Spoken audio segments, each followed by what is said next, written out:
I was staring at my diploma on the wall this morning, and I had this thought. Oh, yeah. That piece of paper, it isn't really a receipt for all the history facts I crammed into my brain. All It's right. more like a really expensive ticket into a club. It's some kind of verification. You've hit on the absolute core of what economists call signaling. Signaling. Yeah, it's the solution to this huge problem in any market, which is that, well, talk is cheap. Anyone can say they're smart. Or hardworking. Or hardworking, exactly. Mm. But how do you prove it when the stakes are high? And that's the whole asymmetric information problem, right? Yeah. Like in a job interview, I know I'm a good worker, but the employer, they just see a stranger. They can't read my mind. They can't. So you need a way to bridge that information gap that's more powerful than just, promising you'll do a great job. So where does the diploma fit in? Well, this is Michael Spence's Nobel Prize-winning work. Mm-hmm. He argued that education is a powerful signal. And interestingly, not because of the curriculum itself, but because it shows you have the capacity to endure a really difficult multi-year task. So it's basically an endurance test. That's a perfect way to put it. It proves I can stick with something that might be boring or difficult for 4 years without quitting, and that tenacity is actually more valuable to, say, a bank than whether I remember a specific historical date. Right. And the mechanism that makes it all work is what's called the costly signal. Costly. Think of it like a marathon. If you're fit, running 26 miles is hard, but it's doable. Mm-hmm. If you're not, it's basically impossible. Etceteris, yeah. Exactly. That pain gap is what makes the medal valuable. It proves you're in the fit category because the unfit person couldn't afford to pay that physical cost. And that explains the sheepskin effect. Oh, absolutely. This idea that you get a huge jump in your wages just for finishing, for getting that piece of paper. If you drop out a month before you graduate, you have all the knowledge. But you didn't send the complete signal. You didn't cross the finish line.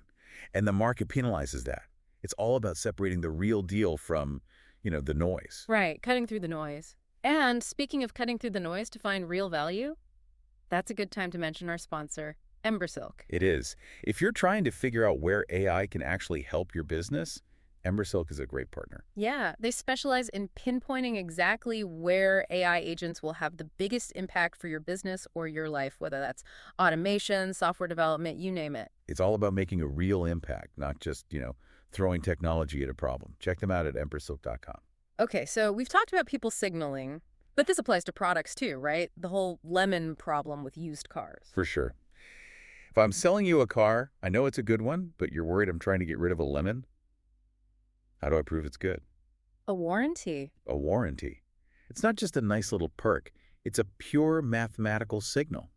A company that makes a high-quality product can afford to offer a 10-year warranty. Because they know it's not going to break. They know it's not going to break. Yeah. But a company selling junk, they can't mimic that signal. They go bankrupt, paying for all the repairs.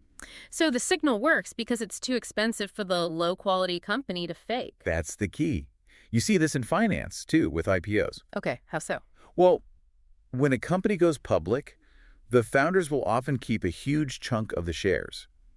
It seems weird, like they're leaving money on the table. Right, you'd think they'd want to cash out. But by holding on to those shares, they're signaling to everyone, we believe this company's value is going to go up. They're tying their own future to the ship. It's skin in the game. That makes sense. But what about the human side of this? Signaling can sound a bit cynical, a little calculated, but then you see things like charity. Why do people plaster their names on a hospital wing? Is that just ego? Economists might call that impure altruism, but here's the optimistic take on it.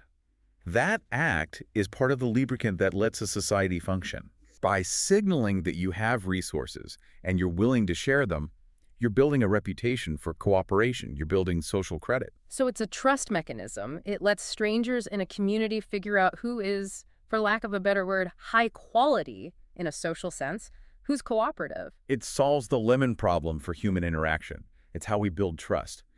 At the end of the day, signaling allows high-quality people, products, and even good deeds to be recognized and, well, rewarded. So here's a thought to take with you today. Just look around your own life. What costly signals are you sending right now without even realizing it? From the way you format an email to the clothes you wear. What are you telling the world about your type? And I suppose, are those the signals you actually want to be broadcasting? Great question. If you enjoyed this deep dive, please make sure you subscribe to Intellectually Curious. And hey, leave us a 5-star review if you can. It really, really does help get the word out. Thanks for tuning in.